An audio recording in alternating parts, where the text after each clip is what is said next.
Boy, oh boy, do I have some good news for you today. It's time for a little holly jolly celebration because Santa Claus came early with the gifts. This loser has finally been arrested.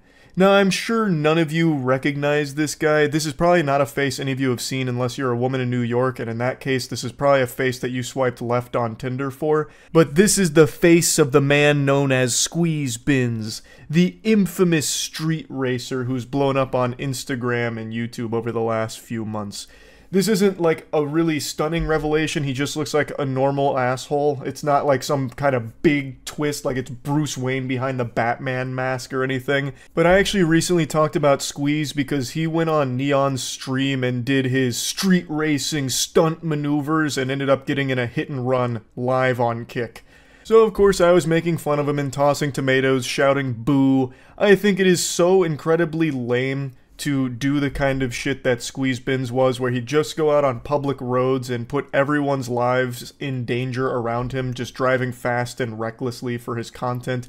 And this is a criminal who is addicted to attention, which has to be the worst combination for a human being ever. If you are a criminal, the last thing that you would want is a lot of eyes on you. But this guy, Jiminy Christmas, he was absorbing it like a sponge in a sink. This guy was more addicted to attention than a heroin addict is to the needle. This guy couldn't get enough of it, so he took every opportunity imaginable to promote himself. So this was always inevitable. He was either going to get arrested or get himself or someone else killed. Luckily, he was arrested before the second thing happened. Now, before really diving into the weeds of the arrest here and everything around it, I want to show you a little bit more of the lore to Squeeze, so you can get a big taste of the cringe that is Squeezebinz. You mix danger, but there's also other people at risk when you do that. Innocent civilians. So what do you think about the element of danger for that? I've been doing this since like real shit since I was 9. I used to take my dad's car out and I used to just bug out. I've been doing this for so long now that I feel like I did as a professional. This guy must have found a moron potion at some point in his life and he has not been able to break the curse. The effects still linger. He did an interview with Tommy G, a very popular video, over 8 million views here, where he's revealing some like pretty sensitive information really, all while acknowledging that he's one of the most wanted people in the area by the authorities. How stupid can you be? He's going on a press tour here to promote himself while actively engaging in illegal activity and putting himself in as many places as possible, giving authorities all the evidence they could ever require. He also has the gall to call himself a professional. He is a talented driver, no doubt, but the only thing he's a professional at is not dying. That's it. He's going out there and gambling with everyone's lives and his own, and nothing beyond that. He's not a professional at anything, he's just currently surviving. Is all. That's how I drive. There's been incidents where I've gone out with people and they try keeping up with me and they've crashed. How fast do you go? I mean, there's been a video online where I've gone one-handed 210 miles an hour. Filming with one hand, driving with the other, 210 miles an hour. Yeah. That's insane. Did that scare you? Not really, just to build up a tolerance of just speed. Do you feel like the police watch your Instagram? 100%, they do. Let's pop in the 100% they do, which is why I'm doing all of these interviews to help them in their pursuit. It reminds me of this classic story where the police put out a post on Facebook asking for information about a woman who was an accessory to a murder, and the woman they were looking for actually commented on the post asking about the reward money that was being offered, and so they were able to find her because of that. Squeeze and that lady are two sides of the same coin, just pure degenerate dummy. Anyway though, he's finally been arrested after an incident that happened back in April where Squeeze allegedly made an illegal turn and proceeded to elude the police at high speeds. Then officers found videos of him committing various traffic violations throughout the tri-state area. Apparently the NYPD did a little fusion dance and a fist bump with another department, and they worked together and found Squeeze because he was wanted on other charges including burglary, theft, conspiracy, and more. I was reading a couple of other reports where he allegedly punched a 20-year-old man in a deli. So I'm not exactly sure what all went down there, but ultimately it ended with him getting arrested and the NYPD commissioner taking a victory lap here and dunking on him on Twitter by saying Squeezebinz is in custody thanks to New York's finest. And then he posted a picture of his Instagram with the word apprehended slapped across it there, as if it's some kind of like busted thing in Grand Theft Auto. So Antonio going from Squeezebinz to Squeezeminz here, being shoulder to shoulder squeezed into a cell with other dudes, hopefully. But there's no telling if he's actually going to face real prison time. It seems he's been released because after all of this, he did make an Instagram post about how he can't go live on there. So then he made a Twitch account, which I can't find. I do see a Squeeze Bins account there, but there's nothing on it, and I think that's just an impersonator trying to capitalize off of this. His original Instagram account appears to be banned, and the only one I can find is another one that appears to be an impersonator, but maybe it really is him. I have no fucking clue. I also can't help but giggle that he decided to make a Twitch account instead of a Kick account. Like, not even this blatant criminal who has already broadcast crimes on Kick wants to make an account over there and stream on purpose. He still decided to go to Twitch first and foremost. That's kind of crazy to me because Kick is the home of broadcasting illegal activity. They don't do shit about it there. They give you like a subtle thumbs up because it's driving more traffic to their site. That should be home turf for Antonio here. Squeeze Bins would be hoisted on their shoulders like a golden goose. And yet he still said, ew, I'll just go to Twitch instead. That boggles my mind a little bit. I did laugh when I read that he made a Twitch account. I wish they'd make an example out of him here. He's not like the only one doing this kind of content, the lone alpha wolf or anything here. This is a pretty popular niche of content online where people just put on a helmet or wear some kind of mask and then just commit crimes.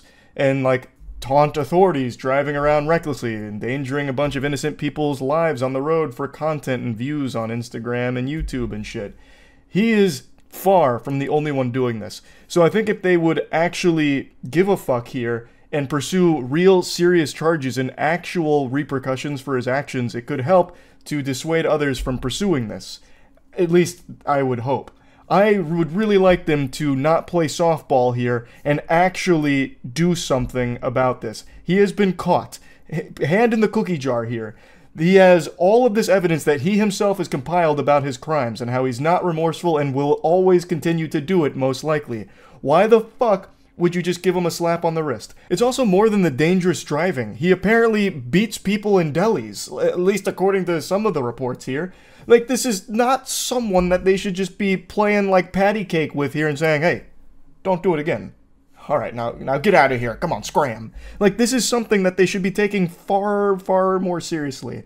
I really hope that his release is a temporary thing as they build up a meteor case against him, so that way he'll actually get thrown in the slammer. There's just no excuse for it at all. Just going onto public roads and compromising everyone's safety for your content, I just think it truly super sucks. And I think the fans of this kind of content are extraordinarily annoying. So there are still like Squeeze Bins enthusiasts that are losing sleep over this, thinking that he's done nothing wrong. Nobody got hurt, even though in his interview with Tommy G, he says that people have tried to emulate him and they have crashed. So people have literally gotten hurt. He also did get involved in a hit and run on stream, but whatever, I suppose. Just go ahead and ignore reality here and continue to live in fucking delusional Narnia land. But, you know, hey, they're Squeeze Bins guys. Of course they wear diapers and eat glue. Is what it is, I guess, but I'm just super happy that he's finally been arrested, and I can only hope that they do throw the book at him. So yeah, anyway, that's really about it. So yeah. I'll be honest, I don't usually cover topics like what I'm about to touch on today, because it's extremely serious. Usually the stuff I cover is things to point and laugh at, throw tomatoes at, say boo, stinky, yucky, boo. Not this. This is horrifying. It's a story I haven't seen a ton of people mention, and I myself didn't know about it until a few nights ago, where just some random chatter during stream mentioned it, and I looked it up, and the information was only a few minutes old. Like, I don't even know how that guy had access to it so quickly, unless he's like one of the chief investigators on the case that just typed it in the chat. But when I looked it up there wasn't a ton of specifics mentioned about the case, but I followed it over the last few days as more and more information has come to the public eye. It is truly evil. And to my knowledge, this is the first case where a live stream was used as an alibi in a murder case or anything of that magnitude. There of course has been cases like with Facebook live streams and even YouTube a couple times where horrible atrocities were committed live, but I think this is the only time that someone has tried to use a live stream to prove their innocence and act as a smokescreen to cover up their crimes. Now, the person I'm about to talk about hasn't been found guilty yet, but they have been charged with murder with overwhelming evidence. Extremely compelling and strong evidence. On December 18th in Ireland, a woman named Natalie McNally was stabbed to death in her own home. She was 15 weeks pregnant at the time of her death. And the person accused of the murder is a man named Stephen McCullough. He is a YouTuber as well as streamer. He mainly focused on toy reviews as far as I can tell, specifically seeming to be a big Doctor Who toy reviewer. So what happened is, on the night of Natalie McNally's murder, Stephen McCullough went live on his channel. And this live stream is still up right now. It's a 6-hour live stream. And this was crucial evidence to prove his innocence on this evening. Because how could McCullough have possibly killed someone when there's proof of him streaming from his home at the same time that the murder had taken place? So they eventually, after bringing him in initially on suspicion of being involved in this case, let him go. Because this live stream did serve as a pretty good alibi for him. Plus, this wasn't just streamed to 0 viewers, there were real sentient human beings with a pulse there to watch this stream, so should any of this information ever come to light, there would be a lot of witnesses saying, no, I was watching him stream, he was 100% at home. So that was his whole plan. And while this worked for a brief period of time getting him out of suspicion, it was an ephemeral victory because after the investigators combed through about 4,000 hours worth of CCTV footage, they kind of pinned his whole location. They got his whole itinerary here. They were able to track him around and follow him around like it was a fucking Sims character. So not only did they see him through the CCTV evidence, but they also have the account of the taxi driver. They even took notice of things like a yellow glove underneath a black glove while giving change to a bus driver. And with all of this, they had a really strong case against him being the murderer. But they still had that live stream to explain. Because again, there is a live stream that did span the entire course where all of this took place. So how the fuck does this happen? You know, is he David Copperfield? Like, what, 2 places at once? Is this some kind of prestige situation where he had like a twin or a clone of himself? The actual answer is it's far simpler than you would possibly ever think. The live stream was fake. Yes, the stream went live on his channel during this whole period of time, but it wasn't actually a live stream. It was a pre-recorded video that Stephen McCullough had recorded days prior in order to look like a live stream, to mimic a live stream, so that way it could be used as an alibi for him. And when you watch the live stream, which again is still up on his channel, there are so many alarming red flag moments throughout it, even from the get-go. So he mentions at the very beginning of this live stream that he's not going to be able to read chat for a variety of technical reasons. One of them being it would crash his computer, it'd freeze the computer, it'd ruin the whole stream because of all of these deep tech problems that he couldn't solve. Everything's gone cattywampus, so he won't be able to read your chat. More like, Doctor, who's talking? Because I can't see you, I'm not reading chat. He just keeps reiterating over and over and over again that there's going to be no chat interaction. Because obviously, since this is a pre-recorded thing, there is no chat for him to read or interact with. Well, because this streaming software is kind of up the left, it means I can't check the live chat, which is a real shame. Can't look at the live chat for some bloody reason, because if I do, it makes the whole thing freeze and OBS just screws up. And he just kept like explaining why he can't read chat, and then he started talking about like, well, I guess I could read it on my phone, but you know, I get addicted to TikTok when I'm on my phone, and that's a mess, so I've put my phone in timeout in another room, so I won't be reading chats there either, and that'd probably ruin my internet too anyway, so no chat tonight. You guys can talk amongst yourself. I don't even like live streamers who read chat, so no chat for me tonight. There's plenty of streamers who don't interact with chat, but to go this long and this in-depth on things that make absolutely no fucking sense whatsoever to explain why you're not going to be reading chat or reacting to donations is definitely a little odd. And there's plenty of other really alarming moments about this stream, especially looking back on it in hindsight. He keeps reiterating that he's live, you know, this is live, and he's staying inside all night. He talks about like drinking and driving, and he'd never drink and drive, which is why he's staying inside, drinking on stream live for his viewers to enjoy. He's playing GTA Vice City throughout the stream, and he's making comments about like how the police force is no longer like equipped to handle cases, and there's a rise in crime. It's in the real world he's talking about. It's all very fucking alarming stuff, but by far the scariest thing he says has to be this. Yeah, that's physics. That's what would happen in the real world. Abso-fucking-notly. Abso-fucking-notly.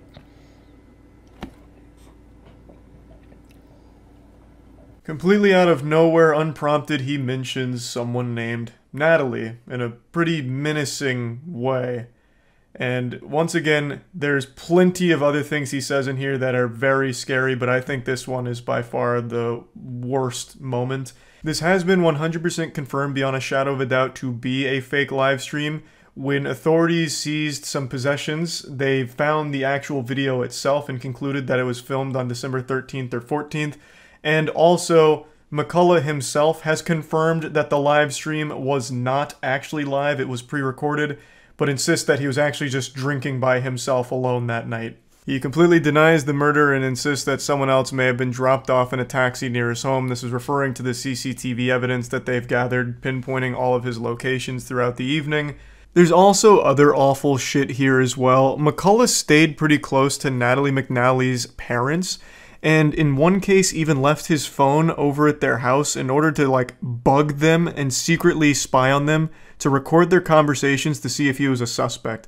So McCullough went to the McNally house, left his phone on record, and left, but returned 40 minutes later claiming to have forgotten it, and police were saying that this was an attempt to listen into their conversations to see if they suspected him of anything in this. I can't envision a world where Stephen McCullough is not the person who committed this crime.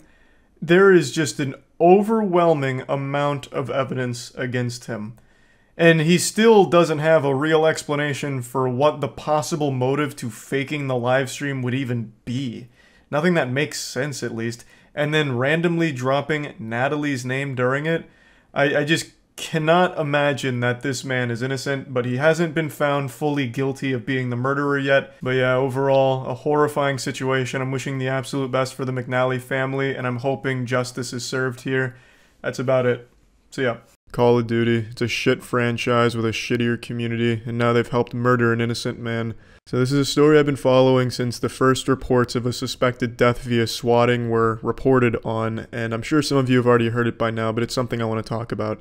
So this sad story goes, two man-children named Vaporize and Mir Cole, and I know upon hearing these abysmal names you asked yourself, are these 8-year-olds that this story is about? No, these are not 8-year-olds that those names belong to. Those names belong to adults. And these two adults had a Call of Duty wager match for $1.50. They were really throwing the wood down that night, high stakes gambling, and they lost the match.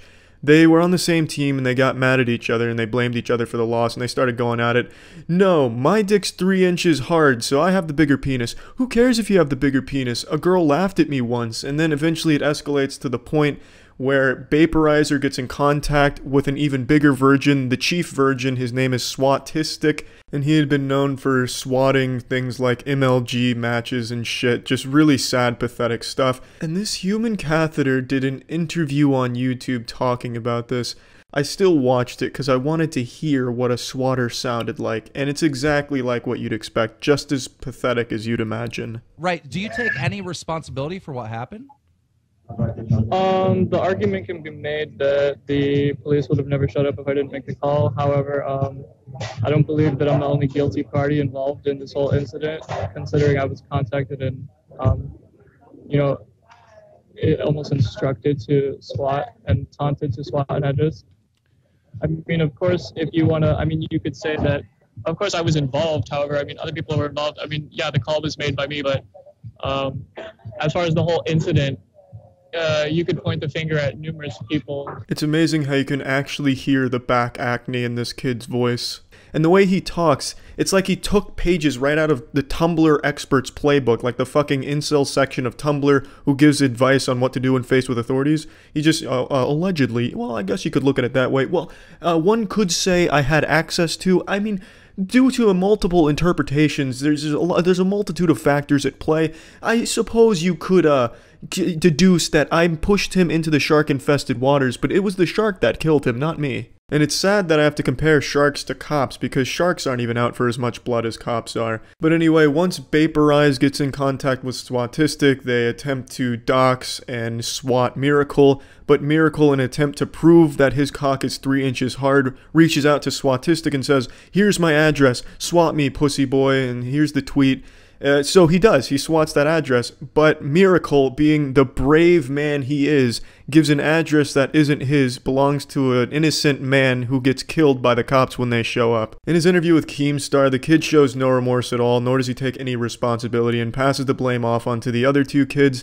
And I do agree, they have a big part to play in this. I think all three of them should have the same sentence, which is life in prison, because they contribute absolutely nothing to society. They fucking have Call of Duty wager matches for $1.50 and then kill an innocent man over it. What good do they bring to society? They're just downright sociopaths. None of them felt any empathy for what happened. It wasn't just the kid who actually called the SWAT. Miracle, the one who gave that address, was laughing about it on Twitter. Vaporizers, not to be heard from. They all deleted their accounts and shit. But I really don't think it can be that difficult to find out who these three dudes are. The fucking NSA can watch me jerk off in the middle of my kitchen through my coffee maker. How can they not find who owns these horrible Twitter accounts with these horrible fucking names? And now I'd like to talk directly to the people who say, well, it's not their fault, it's the cop who killed him's fault. No, it's definitely their fault. That wouldn't have happened if they didn't call the police. But the police are also very much to blame here.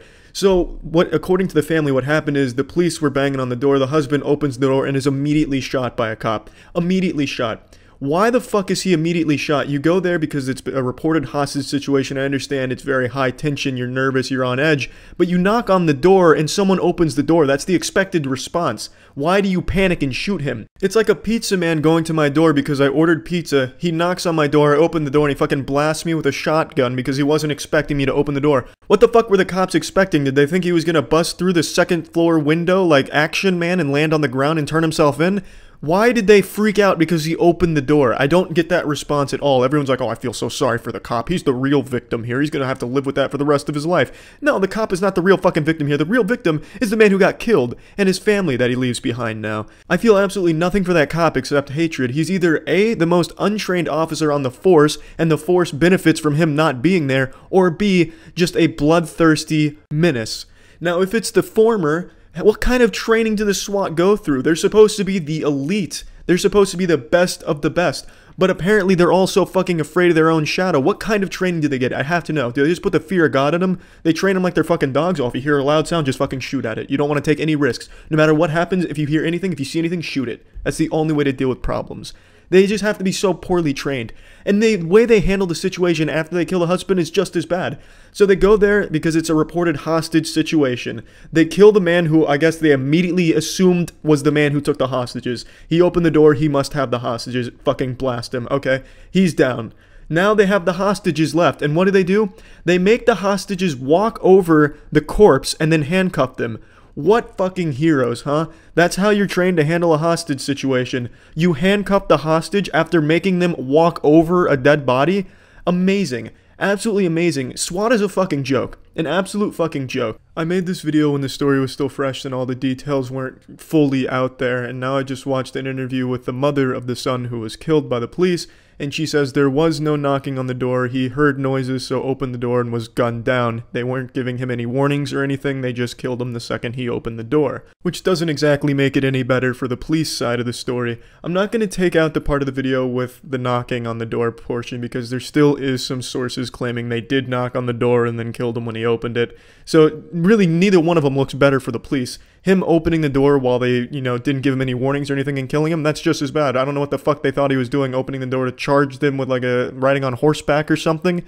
It's still a ridiculous scenario that doesn't warrant them gunning him down in any cases. Also, more breaking news as I was rendering this video out, the swatter has been arrested. Here's his picture. This is him. Looking like a man you'd find at your local card shop playing Yu-Gi-Oh! With the children. And now I'm happy to say, Tyler joins the Hall of Fame of Swatters with Robert McDade and Zachary Lee, who are behind bars for many years. It's a fantastic conclusion, really. But this shouldn't be where the story ends. Miracle and Vaporize and the cop need to face repercussions for this event. This whole thing wouldn't have happened without Miracle and Vaporize coming together and forming the perfect storm of tiny penis and lack of testosterone. And if Tyler's going to jail, those two should also be going to jail. Vaporize will likely get raperized in there. And it'd be a miracle if the other guy's asshole wasn't stretched 2 feet. The cop also needs to be joining them with some more than just a paid vacation. There needs to be more done here. Justice hasn't been served entirely, but it's a great fucking start. And I just want to address this because I already know it's going to come up in the comments, people calling me just a cop hater, one of those fuck all cops kind of people. I'm not. I don't hate all cops. There's good and bad cops, I know that, but there's a lot of bad cops, a lot of them going around right now. Just take, for example, the fucking Simon Says killer from not too long ago, who just executed a man who was following his absurd instructions, making him do everything shy of an interpretive dance and write him a book report, and then he kills him. It's fucking sickening. And I think this is another example of a bad cop. I know we don't have all the details surrounding what happened here, but I don't think under any circumstances would a man opening a door warrant being gunned down in cold blood. Unless he walked out of that front door with a nuclear bomb strapped to his chest, I don't see why you executed him like that for no fucking reason with no warnings. It's just disgusting. This is a bad cop. There's a lot of bad cops, but I don't hate all cops. Obviously not all cops are bad. But yeah, I mean, that's this whole story, and I'm super glad the swatter was caught, and we can only hope that justice is served for the other 3 that were involved in this tragedy. So yeah, that's it. So yeah. There's so many things in this world that can make you frown. Undercooked meat, getting a porta potty tipped over on you while you're inside, just to name a couple. I want to give you something that can make you smile. One of those public nuisance streamers whose whole existence revolves around making everyone's lives around them worse as their content has just been arrested. 2023 has actually been a pretty solid year for streamers everyone hates getting thrown in the slammer, finally facing some real repercussions for their awful behavior and unbelievable cringe, such as the streamer Johnny Somali, who is still currently in jail in Japan right now, God bless. Now, I haven't seen a follow-up to the individual we're going to talk about right now, so I'm going to delve into fantasy like it's the fucking Magic Treehouse here. In my little headcanon fanfic, he is currently sitting in his prison cell blubbering his little eyes out like a bitch. And this clip actually makes me extremely happy. It reminds me that Christmas is right around the corner because it gets me in a joyful spirit. And just as old Saint Nicholas taught us, it's better to give than to receive. So I wanted to give you all the gift of a big ear-to-ear grin as we watch this insufferable asshole get arrested, but also what led up to it. Hey, listen up. You look so cute and you look so delectable. I want to put you on a plate and just eat you up. How about that? What's your name, baby? I know you're sorry. You're sorry you can't get with a hunk like me. You're sorry you're stuck with a cuck that you fucking cheat on. You record videos of you sucking off other guys and he wants to see that shit. Correct me if I'm wrong. This guy's voice sounds like someone doing an impression of a Redditor. He's got that quintessential nasally loser voice, and clearly he knows he's not actually going to end up getting this girl's number or anything like that. He's being as abrasive as possible because it's content for his stream to entertain them by just going up and harassing women as much as possible. Admittedly, this guy is also self-aware enough to recognize that he is a creep, but instead of doing anything to fix that and better himself, he's more than happy to lean into it as much as possible to become the ultimate creep. He has adopted it as his only personality trait, being a loveless, sexless loser, and tries to make a career out of it. He is actually striving to be a professional dumpster for everyone in the chat to spit in and laugh at. It is pathetic. Dude's out here more dripless than I am, by the way. He's out here rocking a yellow t-shirt, bright yellow, looking like Curious George's friend, the man in the yellow jacket. Goober's also got some of the worst posture I've ever seen in public. He's more hunched over than that iconic photo of Goatman in the forest. So I already know when he's not out in public harassing people for his stream, he's inside on the computer doom-scrolling the internet, rotting and withering away. Now, of course, I'm not usually one to criticize posture, because sometimes when I'm streaming, I get fucking hunched over and right up against the monitor too. But at least when I'm out in public, I'm self-aware enough to recognize that you gotta straighten that shit up. And that happens regularly, right? Because it's true. Tell me I'm right on the money or not. Tell me, okay, listen up, baby. I'm so sorry. You know, I really tried. God damn you. Damn, her booty's so small. Fuck. It's so cute how he also has a friend with him that's doing the same thing, but from a distance, kind of whispering it to stream, just insulting the girl for the audience. What an unbelievable power couple of fucking douchebags. I don't want to bother you guys, I'm not trying to be creepy in any way, but can I get like one of your numbers and I'll be on my way and then we can meet up? We're actually going to go meet our boyfriends right now. So oh, so I can't take you out or do anything like that? Yes, really quick, just stop right now. Sorry. Doesn't matter what you want. Do you want? Here's what we're wondering. I'm sorry. You're just so fucking hot. That second encounter right there is nightmarish. This girl's walking on the street alone. Two weirdos come up to her and say, "It doesn't matter what you want." And you could see her facial expression drop, just completely sink into a panic mode. I have no doubt she expected to be attacked by them or something, and you can see she picked up the pace. Because who wouldn't? That's a fucking weird thing to have happen. That's frightening. And especially from these two guys who are just walking around, camera out, coming up to you in the middle of the night. Like, what the fuck? This whole shtick sucks. It's just going up and bothering people who are just going about their night. Just randomly coming up to women. "Hey, pardon me, toots. Unsucked penis is a disease, and I'm suffering from it. Are you the cure? You should be." It's fucking dumb. And it's a lot worse than that. It's worse than just going up and doing cringy lines. It's sticking around, bothering people, and in this case, scaring a woman who's walking home alone. Want to be my girlfriend for 5 minutes? Do you want to just go on a little date? We're gonna walk for a bit. Okay. Just a pinky. Okay. Pinky? So you can hold my hand. Oh, Yeah. So, Hey, I'm here with my girlfriend. I'm here with my girl. Can you guys just shut the fuck up? I'm here with my girlfriend. Okay, Just shut the don't fuck scare up. people. Get the fuck out of here. I'm here with my girlfriend. You're making too much noise. Get the fuck out of here, asshole. Fucking prick. I'm so sorry, Luna. No, I'm so this is no. dumb. Please. No, I was just protecting you. No, I was I protecting don't you, want that baby. phone. Please. Ha ha, you get it? The joke is, he's just pretending to be an unhinged lunatic.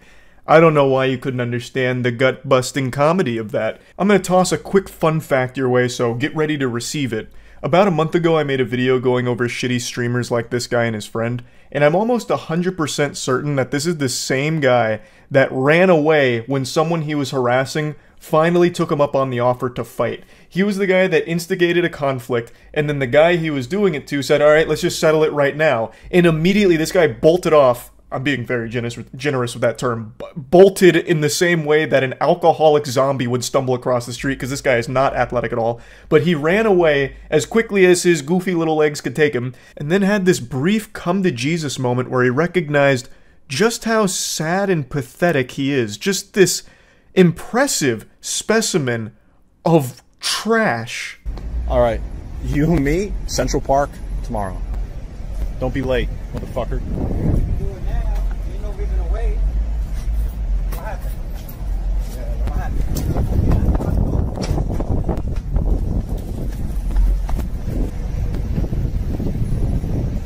All right. I hope he doesn't chase me because I don't want to fight him.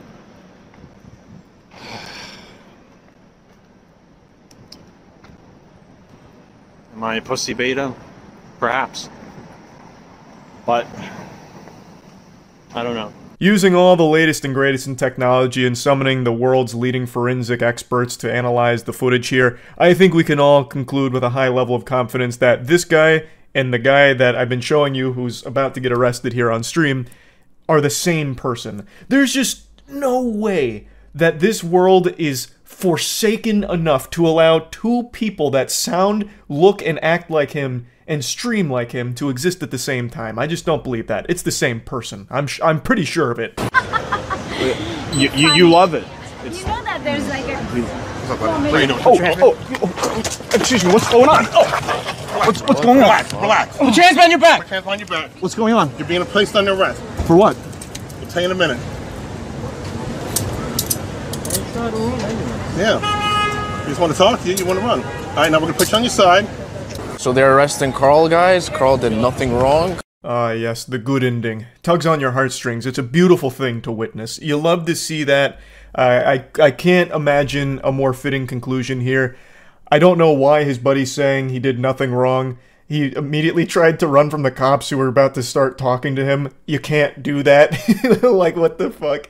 I imagine they got called there for a disturbance, like, hey, there's this weirdo and his weirdo friend that keep harassing everyone nearby, so the cops are coming to tell him to, like, cut that shit out. And then Chief Goofball here immediately tries to run. Well, it's not really a run. This guy and run don't really go in the same sentence. He takes, like, two fee-fi-fo-fum steps that kind of resemble, like, speedier movement, and the cops are like, nah, putting the kibosh on this, and they just tackle him, they take him down, and then stand him back up. So, again, I don't know what the update is. I don't know if he's still in custody or what, or if there's any charges. I couldn't tell you. It just makes me happy to see that. It's just a big ol' asshole getting taken off the streets there. So, I thought that might put a smile on some of your faces. That's about it. See ya. A couple days ago, a video went viral on TikTok. It's a creepy guy leaving a disturbing voicemail to a woman where he basically hypes himself up as the perfect man, and the lady was truly lucky that he graced her with his presence. He's the ultimate fucking alpha male, super masculine specimen, and he's taken time out of his busy day to send her a voicemail. And of course, the shit gets weird fast. He leaves multiple voicemails, and they get more and more aggressive and sinister. Now, I don't want to spoil anything, but there is an interesting story here, full of a lot of twists and turns. It's like fucking Fight Club, but for a shitty pickup artist. Yeah, hi there, Olga. It's Dimitri. Sorry I had to leave such a rushed message with you when we met the other day. I just want to quickly give you my phone number, and I had to get the heck out of the area. Meet Dimitri the lover. He's the reason your panties are sodden right now. Be honest, if you received this voicemail, would you be able to resist him? Nobody can. No one has that kind of willpower. You would have to fuck him on the spot. So suave. And he's truly an expert of his craft. He makes himself sound so dark and mysterious. I had to give you my number and then get out of there. I had to get the heck out of there ASAP. I had to get out of town, scram and skedaddle. Why? What was so urgent that you needed to flee? What was the rush? Were you being chased by Batman? I mean, he sounds exactly like the Joker in the Dark Knight trilogy, so maybe. In any event, I figure I better leave you a more detailed message and explain why I approached you. I am single. I have no trouble meeting women. I mean, women approach me 6-7 times a day. But I'm very particular about what I like. You're extremely elegant. If a guy tells you he has no problem meeting women, then he has no problem meeting women. That guy is slaying pussy left and right. Dude probably has a threesome waiting for him at home, and you are lucky that he stepped away from that in order to talk to you.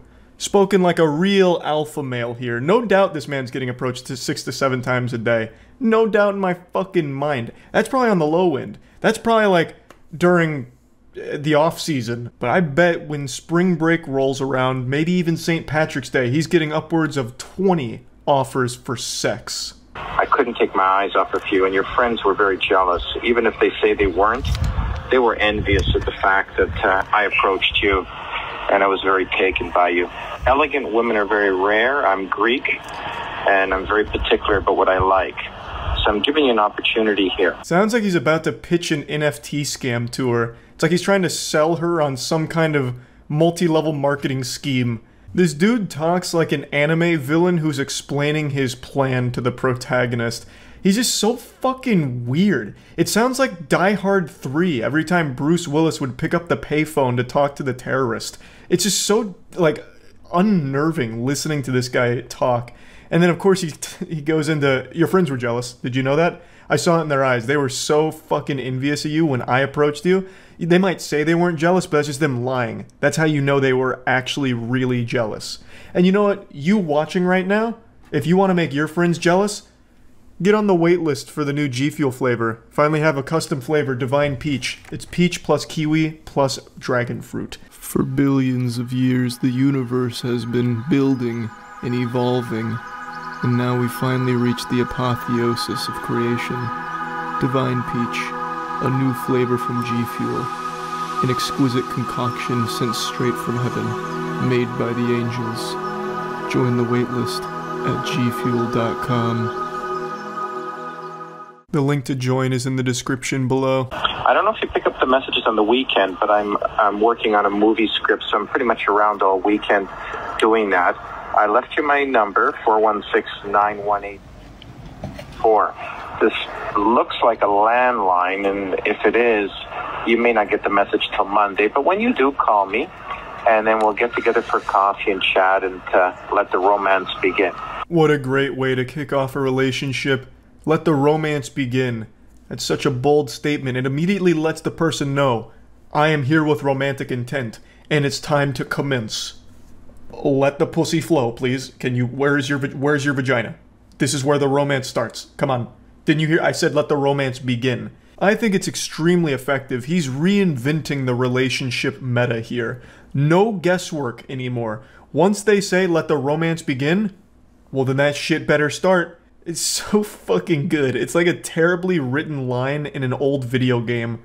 Like some Resident Evil 2 shit. I would also love to read that movie script he said he was working on. I bet it was an actual masterpiece up there with The Room and Citizen's Kane. But unfortunately, I think we all know he wasn't actually working on a movie script. He just said that to seem interesting and cool and unique. He was most likely just sitting in a dark room in his shit-stained underwear after hyping himself up in his bathroom mirror for over an hour, working up the courage to finally call the woman who made a grave mistake of giving her phone number to this psychopath. You look very taken aback by my approach, and I hope that isn't timidness. I hope it was just a little bit of shock at being approached so directly, because I don't really date timid women, because I'm a very direct, very passionate, very assertive man, and I want a woman who's very independent and strong. So anyway, we'll talk about that, but I just wanted to formally introduce myself. Now I have. I leave the ball in your court. You call me as soon as you have the courage to. Okay, Olga? Talk to you soon. Bye. This is a man who can date any woman in the world, and he's chosen her. How can you be so lucky? Some people win the lottery, some people win Dimitri, and you could argue that they're both about equal in terms of how lucky the person was. So, let me go ahead and reveal the big twist here. This is all genuine, this is real, it's not fake, it's not staged. But the twist is, this is not happening currently.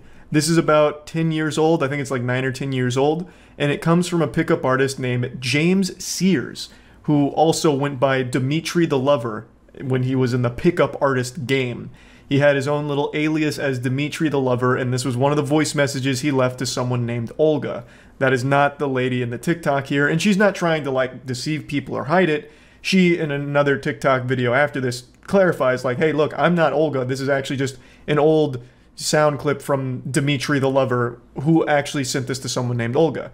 Now, James Sears, Dimitri the Lover, is in jail now. The most shocking thing I'm sure you've heard all day. I'm as surprised as you are. He was arrested for a bunch of hate speech related things and then rearrested after breaching parole. Now, I'm sure you all have a picture of what this guy looks like in your head right now, and I'm about to show you what he actually looks like, and I bet a huge amount of you are very close to what he looks like in the real world. He looks exactly like what you expect. Almost exactly like what I have pictured when I first heard this. So here he is. It's fucking wild, huh? He looks exactly like the caricature of a bad, goofy, creepy pickup artist would look. Hi there, Olga. It's Dimitri calling again, the guy from the street. I left you a message several days ago. You said you were interested. Now, here's the way I work. I don't like leaving second messages, but I like you. You're a very elegant woman. You're very attractive. But, you know, I don't play that game. I know your friends tell you not to return calls. You're playing games like you see on stupid TV shows. So here's how it's going to work. You just made Dimitri leave a second voicemail. God help you. Your soul is in jeopardy now. Dimitri doesn't like to leave 2 voicemails. In fact, the last time Dimitri left 2 voicemails, he cried.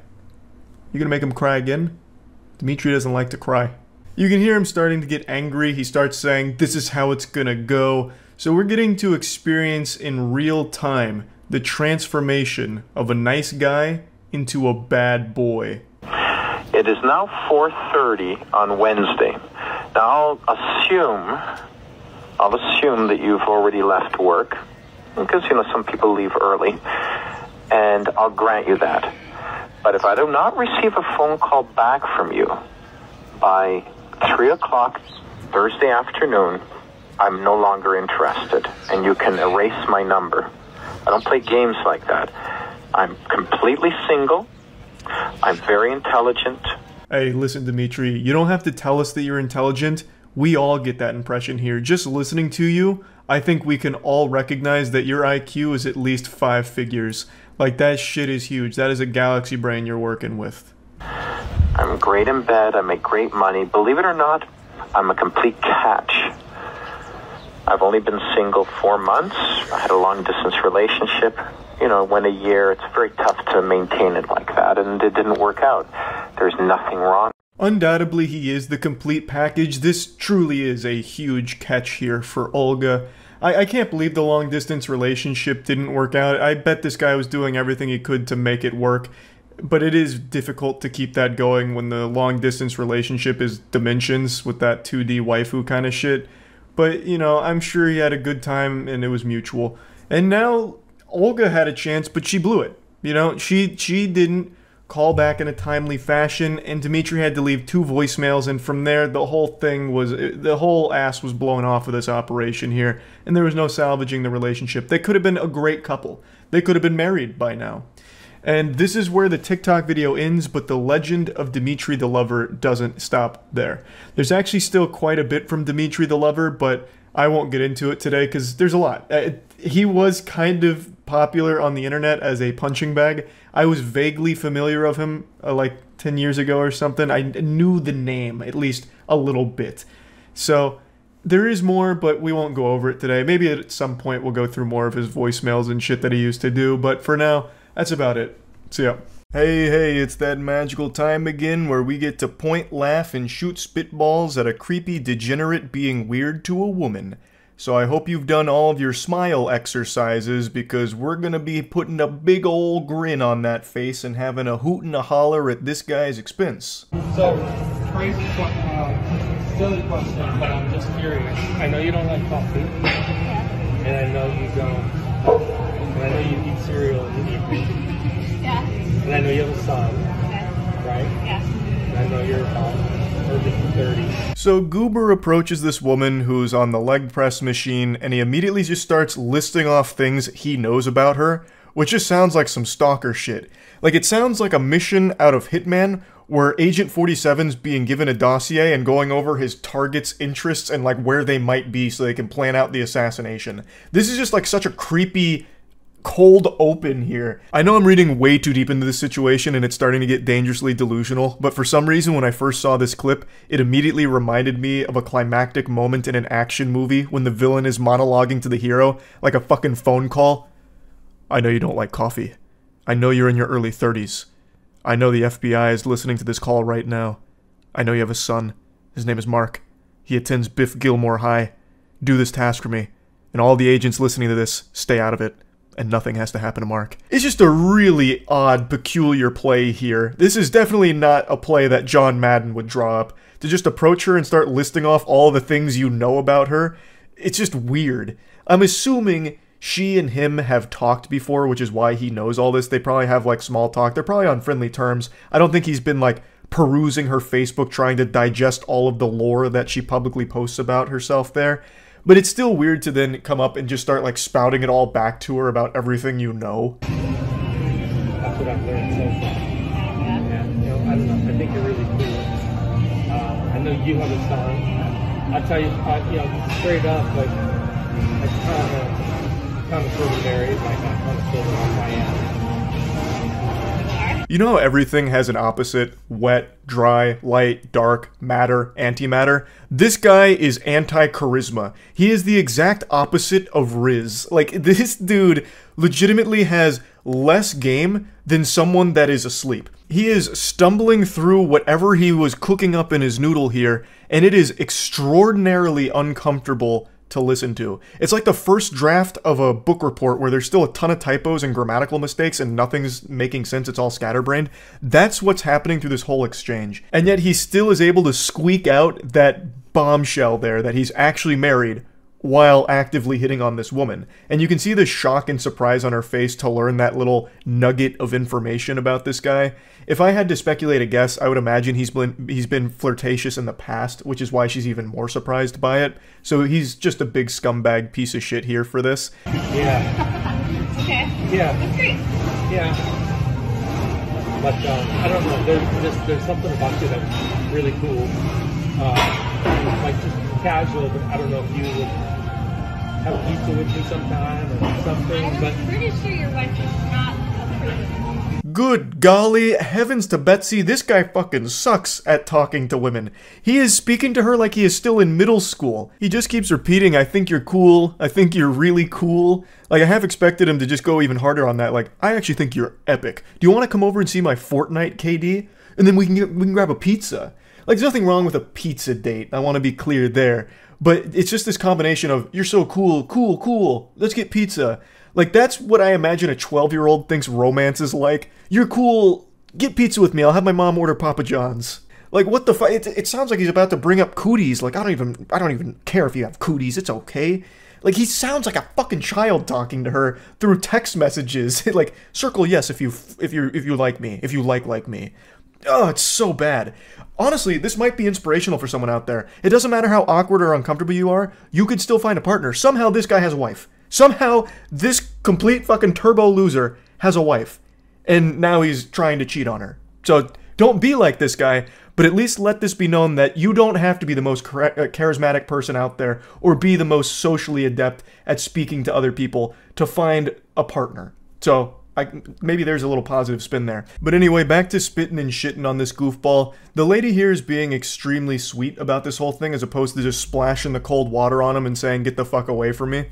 She is tiptoeing around this, probably because she doesn't want to make a scene out of it. Most women usually try and let someone down in a nice way, because if they don't, it could get dangerous. Like, there's no telling how unhinged this guy is. He's trying to fucking cheat on his wife and he's being brutally honest about it.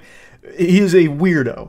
So it's definitely the smart call to just be like, oh, I don't think your wife would approve of us getting pizza or going to play laser tag or whatever other childish fucking offer you were about to make. Like, her being nice about it is the optimal move, but it also keeps her wrapped up in this conversation, unfortunately. So I feel so fucking bad for her because he continues to press.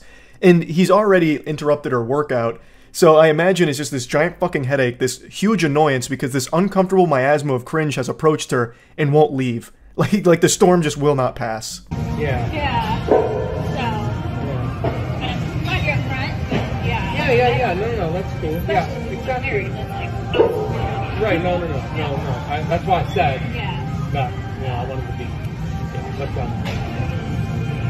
I won't say unfortunately, because being married is good. But sometimes sometimes you meet somebody that just Bingo. Peekaboo, I see you. I was so curious what this guy looked like. I was freeze framing on every single goddamn pixel of this thing, trying to catch just a glimpse of him here to finally get this Bigfoot photo with him peeking in the top right there. I always get so curious in situations like this. What does the person look like who's conducting themselves this way? I know it's not important, but for me, a mystery like this sometimes just needs a little bit of closure. Anyway, he continues with his speech. I don't want to say unfortunately, because being married's great. I love it.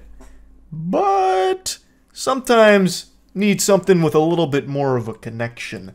A man like me can't be hunkered down to just one woman. You know what's better than one pussy? My wife's?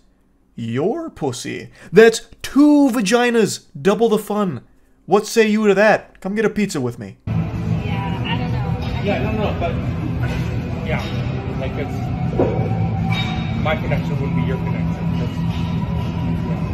I'm married. Hopefully it does lose faith in men and humanity, right? Like, it makes us scared women to like ever want to get married because we don't know if they're out at the gym doing that. You know what I mean? For sure. I mean, I don't blame you. I'm mad at you. At least you're honest, but like. He's going into full car salesman pitch mode right now with the hard sell.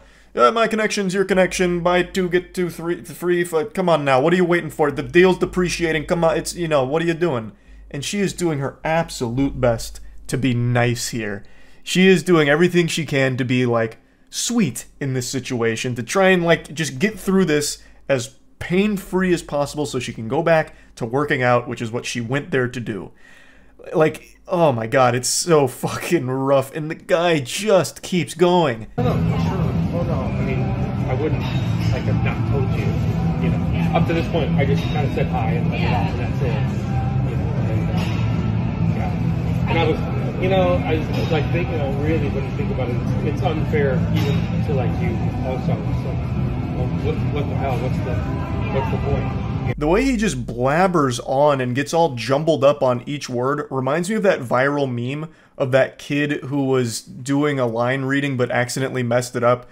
Have you ever had a dream where you could, and you never want, but you could, and you never want, but do it so bad? Like that? That is his entire statement to this woman here. Just a bunch of gobbledygook. I mean, probably the best scenario is, and I'm not saying this will ever happen, but like seriously, if you knew my wife and you know what I mean, like we were all friends, that's different. Yeah. But and you actually would like her. She's very nice. Yeah. You'll probably meet her sometime. Actually, you know, she hasn't been, but she does come sometimes. So when we're here and I see you, I'll introduce you. That's where our adventure ends. And man, what a journey it was, huh? I don't know where to begin with that closing statement. If only you knew my wife and we were all friends, that's different. You'll probably meet my wife at some point. You'll fucking love her. I mean, she's great. You'll love her. In fact, my wife would actually love if I cheated on her with you, and that can happen after you meet her. You know, I'll just introduce you next time that she's here. And we can talk about how I was trying to cheat on her by taking you on dates. And I think we'll all have a good laugh about it. We'll all become great friends, and then it's all smooth sailing. Just a fucking weirdo, loser, degenerate creep. Pretty impressive one here. So, yep, just wanted to talk about this a little bit. That's about it. See ya. If you grew up during the 90s or the early 2000s, there's an extremely high chance that you watched some of Dan Schneider's shows. It was like impossible to avoid him. It'd be like trying to dodge raindrops during a thunderstorm. Dan Schneider during this period was the king of children's television programs. He made some of the most influential productions like Drake and Josh, The Amanda Show, iCarly. His resume is just stacked with tons of shows that I imagine meant a lot to many of you growing up. And make no mistake, you meant a lot to the creator of these shows as well. Well, not so much you, but your feet certainly did. The creator of these shows is a monstrous foot fetishist, Dan Get in the Van Schneider. He is a vile, creepy, disgusting human being, and this has been known for years. However, a new docuseries just dropped really diving into this subject matter and putting a spotlight on it in a way that hasn't previously been explored. It's called Quiet on Set. Now, if you don't know what Dan looks like, here's a nice picture of him here. He looks like he was made in the Dragon's Dogma 2 character creator. And Dan Schneider has become the face of Quiet on Set. However, it actually explores more than that. It's like a whole deep look at all of the horrible things that were going on during these Nickelodeon productions. It's more than just Dan, but he obviously plays a central role here because he made these shows. He was the head honcho of most of this, and he was well aware of some of these terrible and downright criminal things that were going on behind the scenes on some of these shows. And the reason I mention the foot fetishism off rip here is because that was one of the first things that people really caught on to in the public eye. After Dan's glory days at Nickelodeon, people started to pick up on how odd it was that a lot of these children's shows had an emphasis on feet. Pretty frequently, it was a common thread throughout a lot of these shows, like feet humor and having these child actors and actresses displaying their feet. And in 2013, one of the shows Dan worked on, Sam and Cat, actually ran a competition where kids were supposed to submit pictures of their feet to them. Like, that's weird. No matter how you spin it, that's a really weird thing to request from your audience of children, to take pictures of their feet for you. That's just downright creepy and wrong. I can't believe that tweet is still up, by the way, over a decade later, and no one thought to delete that. That is impressive. But anyway, people started to pick up on Dan's fixation with stompers, and it seemed like his fetish was bleeding into his work, and he was having the children unknowingly participate in it by having them display their feet. That's what it seemed to a lot of people, so it was obviously very concerning, so people did more and more digging. They found more and more evidence of Dan being an awful piece of shit behind the scenes with a lot of shady things going on there, and it just led to this reputation that people for years have known that Dan blows loads to toes Schneider is not a good person.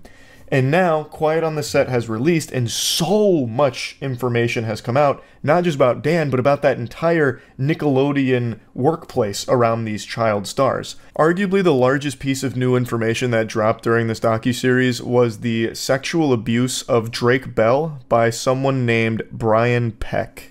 So Brian Peck was a coach at Nickelodeon whom was sexually abusing Drake Bell, and he was actually convicted in 2004. He spent 16 months in the slammer, and then immediately upon release landed a job with Disney. If that doesn't show just how rotten to the core this industry is, I don't know what will. There is deep-seated evil in Hollywood. He went to jail for lewd acts with a minor. He is a sex offender, a convicted sex offender, and he immediately got a Disney Channel job working on The Sweet Life of Zack and Cody. What the fuck? That's mind-bogglingly evil. Like, that's not just irresponsible, that's malicious. It's not like they just made some kind of mistake where they put a sex offender in a role where he works almost exclusively with children. Like, it's not like they made a whoopsie-daisy, they just happened to overlook that he's a sex offender. They knew. They would have to know, and they still hired him for that role regardless. That's scary. That's terrifying. They're actively enabling a fucking sex offender to potentially prey on more children. Drake also described that when he went into court, Brian Peck had the support of some very powerful and familiar faces. There were 41 character letters written to the judge asking for leniency for Brian Peck. 41 letters of support from industry personnel that were trying to get a lighter sentence for Brian Peck, even knowing that he is guilty of the crimes for which he is about to face the punishment, asking for a more generous sentence. These weren't just 41 pieces of toilet paper with nonsensical scribblings on it from nobodies. These were 41 character letters that were submitted by industry personnel, some of whom were high up on the food chain, so these things carried weight, and they're advocating for someone who is guilty of sexually abusing a child. Holy shit. They just viewed it as not a big deal, I guess. Listen, Judge, I understand Brian Peck diddled a child. Who at Nickelodeon hasn't? Are you really gonna throw him away or put him away and throw away the key for that? What about season 3 of Drake and Josh? What actually matters here? Let's think about that. Like, this is crazy to me. It almost stops being surprising learning that Brian Peck landed a job at Disney right after his 16 months in prison for this crime, because it seems like that entire industry just does not give a fuck about the safety of kids to begin with. So like I said, Quiet on Set isn't just about Dan Schneider and all of the awful things that he has done. It's about how awful that entire industry itself is. But once again, Dan Schneider does still play a large role in this docuseries, highlighting the bad workplace and environment that he would cultivate, the weird shit that would go on in like the writer's room and the way he'd treat some people, just a whole plethora of different bad stuff. And in response to all of this, Dan Schneider himself actually stepped out from the shadows, leaving his little gopher's hidey hole and addressing it head on in one of the most painfully scripted and staged apology video interviews I've ever seen. Hey, it's Boogie. I played T-Bo on Nickelodeon's iCarly. I got a chance to watch the Quiet on Set program, and I reached out to Dan to see if it was something that he'd be willing to discuss. I'm pleased to say that he said yes. Dan, how are you? I'm okay. I'm okay. The interview is not conducted by a professional. It's conducted by a former actor in one of Dan Schneider's shows, and he is not equipped to handle something like this. This is the biggest load of baloney. Like, this is just some straight up fucking malarkey.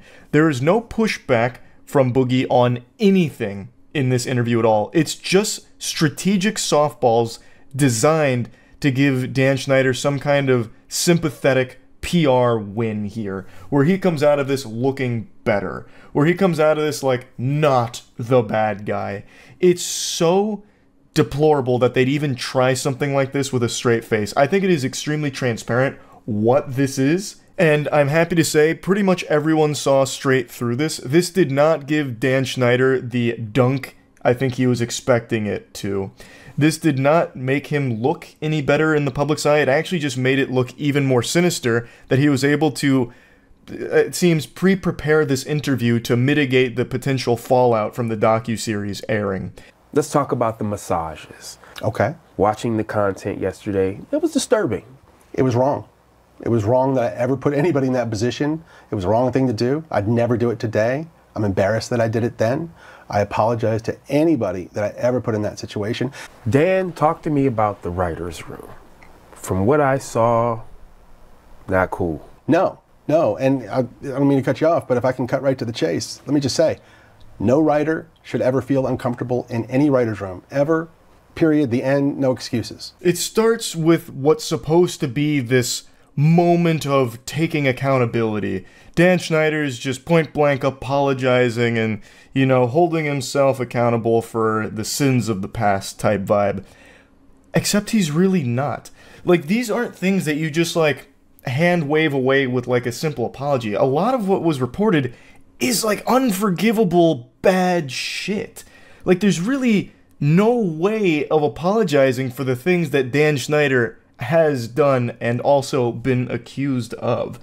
So it's just, it feels so fucking insincere. And Dan Schneider got away with it, and it seems will continue to get away with it. So he loses nothing by doing something like this, which just makes it frustrating to see him parade around pretending like he cares now all of a sudden. Like, it's extremely easy for him to just be like, oh yeah, that was bad. I feel bad for that. Oh, what a regret. Yep, not good.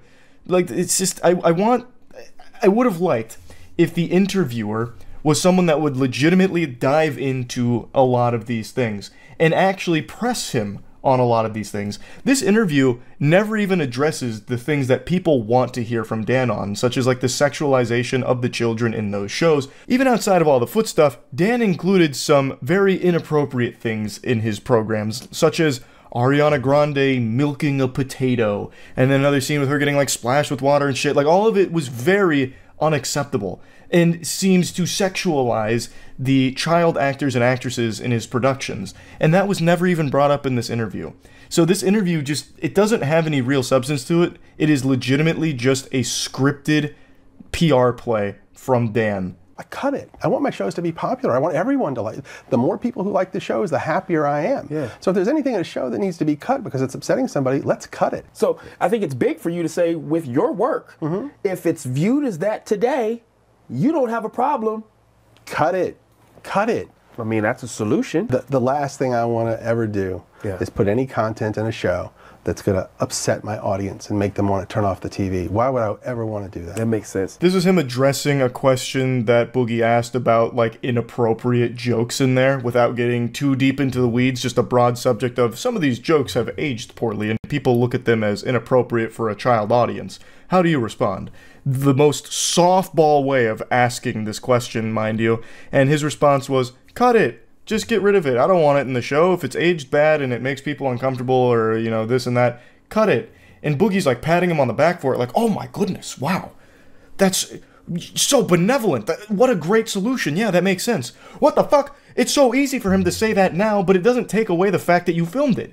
If you cut Ariana Grande milking a potato type shit, if you cut some of the foot stuff that you included in there, it doesn't change the fact that you still had the child actors and actresses doing that shit and were sexualizing them. It still happened. That's still bad.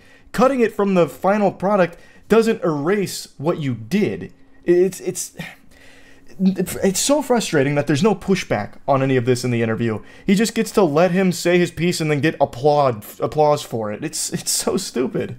And when Drake and I talked and he told me what had happened, I was more devastated by that than anything that ever happened to me in my career thus far. 41 of those people wrote letters for Peck, character letters, praising him for who he was and asking for leniency, and they knew that he was guilty. They knew he had confessed to some degree, and they still did this.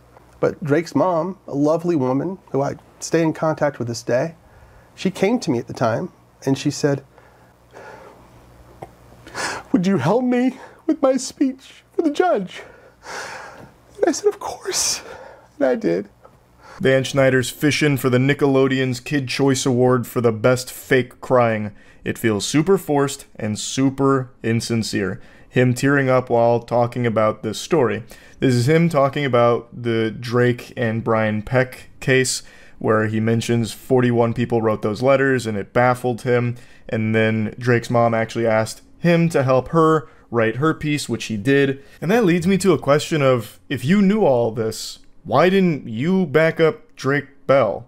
The way it's described, Brian Peck had all of these people in his corner, but Drake really only had his mom and his brother. Why weren't you more involved then? Like, I imagine that could have been extraordinarily helpful. But regardless, this interview doesn't do anything to change my perception of Dan Schneider or anyone else's, really, I imagine, because it's still nothing. This isn't really an interview. It's just a PR piece disguised as an interview. It's just more despicable garbage here. But yeah, anyway, I wanted to talk about this a little bit. Again, the docuseries is called Quiet on Set. It's out now. And yeah, just kind of wanted to go over it a little bit. That's it. So yeah. I remember a decade or so ago, there was this trend where some creepy, degenerate losers would go around in public and try and sneakily take pictures of women's panties by sliding their phone under their dress when they weren't paying attention. They treated it like they were Sam Fisher and Splinter Cell on a stealth mission trying to grab these photographs. And they'd take these pictures and they were called upskirts. If I remember correctly, there was even a Reddit community for that where they would proudly post this, which, by the way, is illegal. They were posting evidence of a crime they had committed on the subreddit. I'm pretty sure it got fully shut down, but right now there is like a Reddit upskirts community, but I think that's something totally different, like a phoenix that rose from those ashes, because it looks like those are upskirts that the people are taking of themselves for that community. But I do remember that there was a huge controversy about that a long time ago, and then pretty much overnight it disappeared. Just like Godzilla after a big rampage, it just vanished. I had never heard about upskirts again. I never read any headlines about anyone doing upskirts, getting like arrested or anything like that, until 2 days ago, with a Target creep who got caught on video taking an upskirt of another shopper. And it's become a pretty big story now. So when I first saw this, I thought it was fake. I thought it was like one of those rage bait things that TikTok does really often. Because it really looks, it's so over the top, like I really thought it was staged to be like a lesson, like, don't be a peeping Tom, don't be like this guy. But it turns out this is all super real. So he's now facing felony charges for this, obviously. I don't know why there's a watermark here though. Excuse me, what are you doing? No, I just saw you put that underneath her dress. Absolutely you did. No, ma'am, I really wasn't. You absolutely did. Ma'am, I really wasn't. So, like, he looks pretty much right at her while she's filming, and he puts his phone under her dress. So I really thought it was like, oh, this is a skit. This is fake. But no, this guy is just that much of a brazen pervert. Degenerate. It's actually real. So I'll show you the follow-up in a second, but no, he actually leaves here in handcuffs. He is facing felony charges, and his whole life is ruined. Rightfully so, because who knows how many times he's done this. Upskirts are a crime. Like, you can't be doing that, obviously. He's a fucking degenerate. His legs shaking, that's wild. Oh yeah, hey, we didn't finish the video, yeah. And also, instead of leaving, he stays to try and, like, talk his way out of it. Like, he was trying to find all the right dialogue options in the tree to get the good ending, instead of just running away like most people like him. So he stays the entire time to get arrested. I really promise I wasn't trying to do anything inappropriate. I wasn't. I really wasn't. I'm not like that. Obviously you are. I literally have it on video. But ma'am, I'm not. I really am not. Like, I know it might have seemed that way in like the video. No, okay, listen to me. Yes, ma'am. We're gonna wait for them to get here. Yes, ma'am. Okay. Like, I was just trying to look at books. I was just trying to look at books. Okay. That's... what an interesting alternate theory there. He's just browsing some good reads. That's all.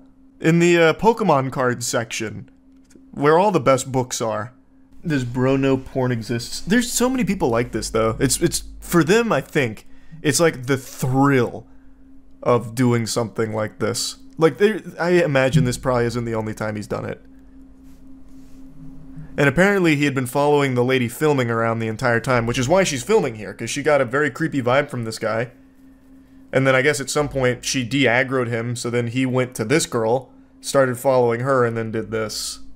No, I have video of him sticking his phone underneath this lady's dress as she had bent over, videotaping her. And he followed me all around the store. Okay.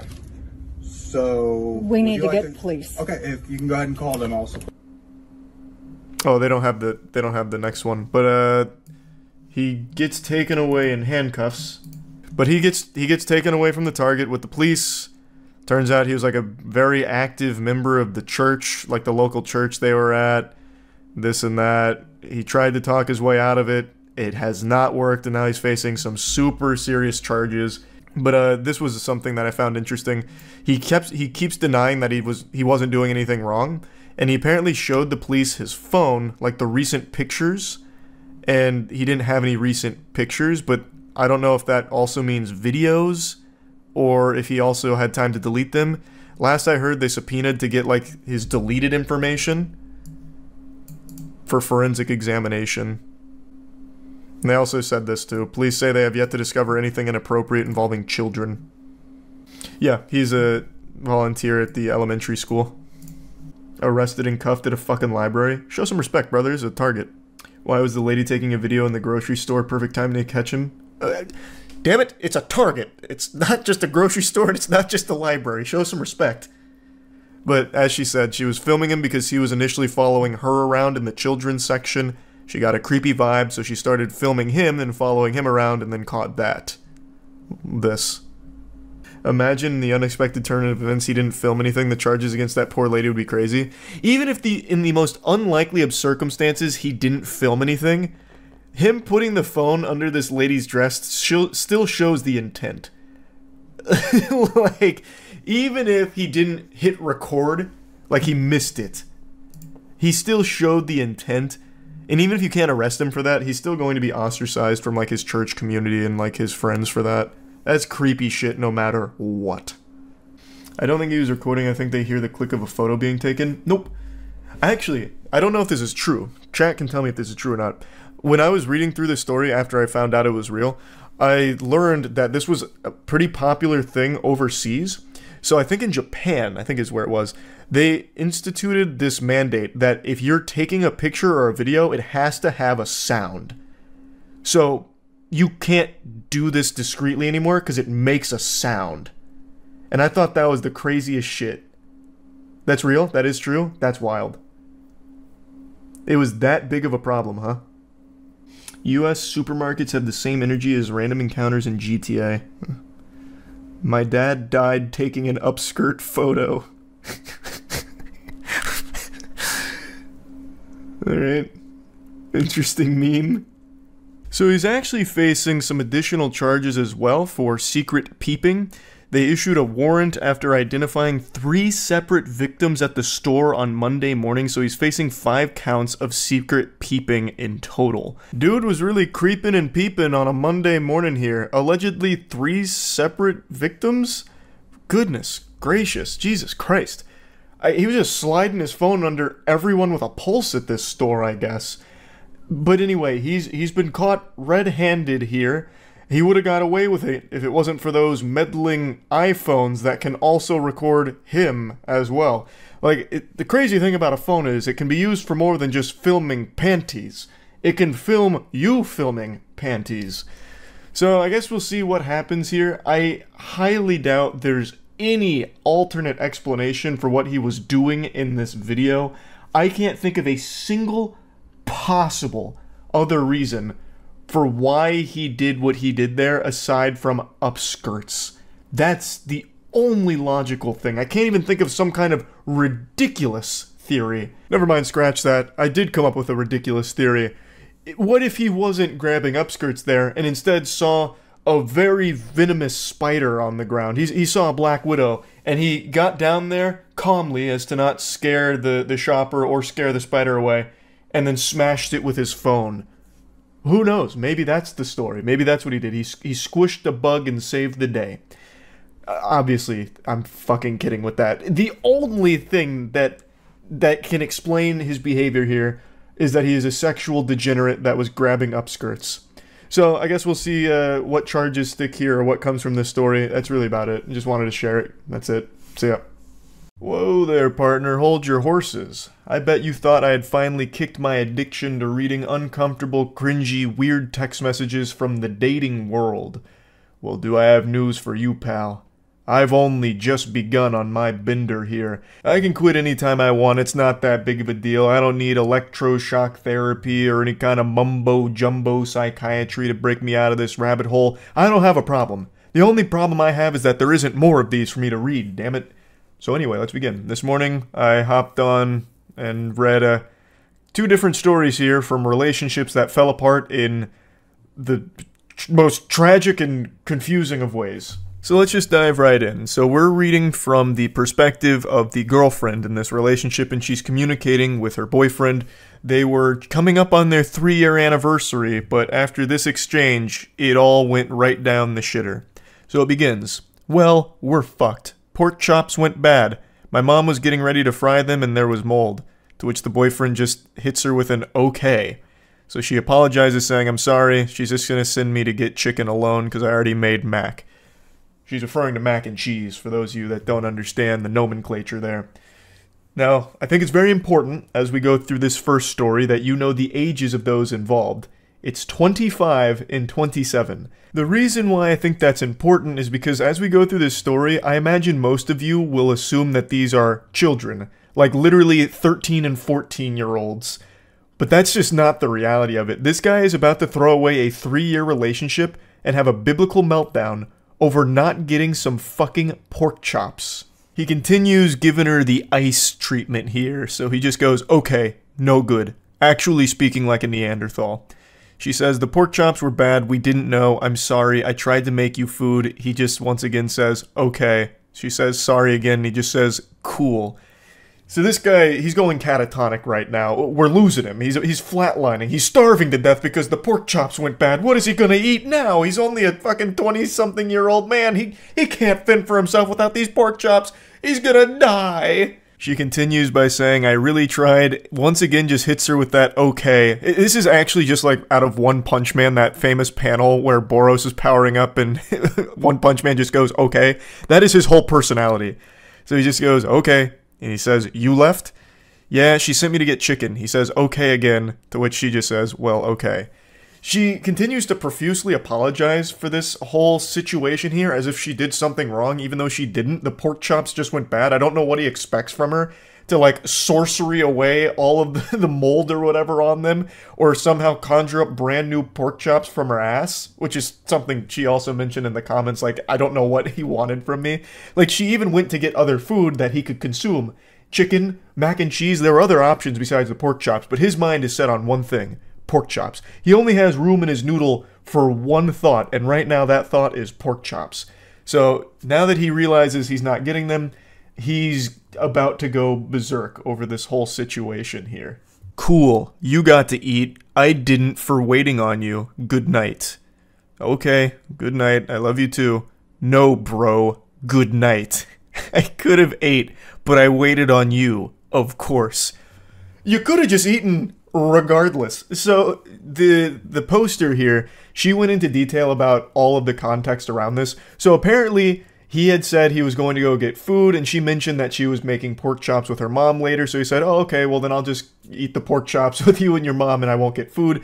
To which she replied saying, no, you can still get food and you're also welcome to have these pork chops, but being the noble chivalrous man that he is, he put down the food that he was going to purchase and instead was going to eat these pork chops, which didn't end up happening. And when he didn't get served his pork chops on a golden platter, he just refused to eat, crossed his arms, kicking his legs in his high chair. Well, then I'm just going to starve. So even though she had other food he could eat, the chicken, the mac and cheese, he just didn't. And then also didn't feed himself at any point throughout the rest of the night, I guess because he was still so fuming with steam coming out of his ears. And also, according to her in the comments, the reason he didn't eat the chicken and mac and cheese is because he only likes his chicken prepared in the most simple way ever. So he didn't like the way the chicken was prepared, and he also doesn't like mac and cheese, which is already giving me red flags. I don't know anyone that doesn't like mac and cheese in some capacity. That's making him seem already off his gourd, just from that simple fact alone. But yeah, he refuses to eat for the rest of the night, all because he couldn't have those pork chops. She says, I tried to cook, I didn't know they were bad, I couldn't have known until they defrosted. I don't care, bro, I shouldn't have waited. They made food, but I had to wait on you. Some bullshit. Good night. Oh my god, this insufferable, whiny asshole. Those pork chops must have been, like, heavenly, divine. Like, to just give up food for the rest of the night and then ruin a 3-year relationship, those pork chops gotta taste immaculate. Like, not only do they have to taste amazing, they have to come with legitimately life-changing benefits in order to have this kind of fucking tantrum over them. Like, taking a bite of those pork chops instantly chisels out your jawline a little bit further or something. I just don't know what kind of pork chops would be worth all of this anger. She apologizes again, saying, well, I'm sorry, good night, I love you too.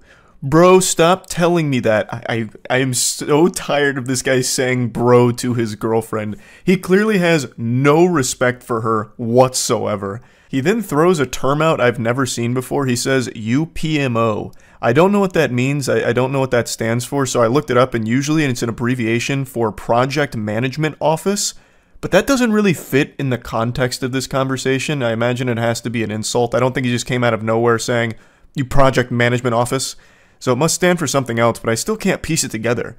Maybe you pussy monster outcast? I couldn't tell you. Never mind, now I can tell you. I just took an additional 10 minutes looking through Twitter to see anyone else who has ever used that abbreviation, and apparently it means you piss me off. Wow. Fucking oof. That is so cringe, Jesus Christ. But anyway, she says, I mean, I do, but okay, referring to loving him. And then he just says, I don't want to talk to you. And then she just says, okay, good night, I love you. He then comes back around, as all of these unhinged weirdos do, where they're like, don't talk to me, I don't want to talk to you, good night. And then he just keeps fucking going and going and going and spewing. So he comes back and says, at all. Not tomorrow either. I don't care. This is bullshit. Good night. You're fucking selfish. Fuck you for real. I really don't want to talk to you or see you. Honestly, I'll remember this. Good night. I mean, he's speaking like it's the Walking Dead Telltale game. Goofball will remember this. I mean, obviously he's going to remember this. You just had a fucking meltdown over pork chops. Everyone's going to remember this. So then she's confused, like, what did I do? You said you don't want to talk to me, so I'm leaving you alone. He then says, fuck you, please leave me alone. Get the fuck out. And then she just says, you're the one texting me just to say leave you alone. And then he again comes in, I don't want to talk or see you at all. And then she just, again, I didn't even respond to you. Okay, good night, I love you too. Just trying to get out of this conversation because he just keeps coming back to just say, leave me alone. Stop talking to me. Why aren't you talking to me? Hey, stop talking to me. I'm texting you one more time just to let you know. Don't talk to me. I don't want to talk to you. It's craziness. It's craziness. So this is the end of the text message screenshots, but the story continues. Right after this, the following morning, he continued this behavior, this attitude, and ended up dumping her because of this whole pork chop fiasco, which is a huge blessing in disguise for her because this is not a good partner. This is a crazy person. To have this level of blow up over not getting pork chops, wow, that is some concerning delusion. So she does expand on it a little bit. He continued to insult her the following day before dumping her. So really just a piece of shit all around. And I just had to talk about this one because I don't think I've ever seen a relationship, at least of this long, 3 years, they apparently were saving up for a house, end over something so trivial. I haven't seen a relationship crumble over something so meaningless like this. This is a wild case here. So yeah, I wanted to talk about this one a little bit. I know I said I was going to do 2, but I've kind of been yapping about this one for quite a while now, so maybe I'll just save the second one for tomorrow and I'll let it be like a little teaser. I think that's what I'll do. This will be your little appetizer for tomorrow's, where I cover the other really unbelievably awful relationship crumbling text messages. But anyway, I feel bad for the girl here, but I am happy to know that they're not together anymore. I think that's a very good thing for her going forward. I know it's going to be tough for a little while, but wishing her the best. And for the dude in the story here, wishing him nothing but really bad mac and cheese and no pork chops for the rest of his life. So yeah, that's really about it. See ya.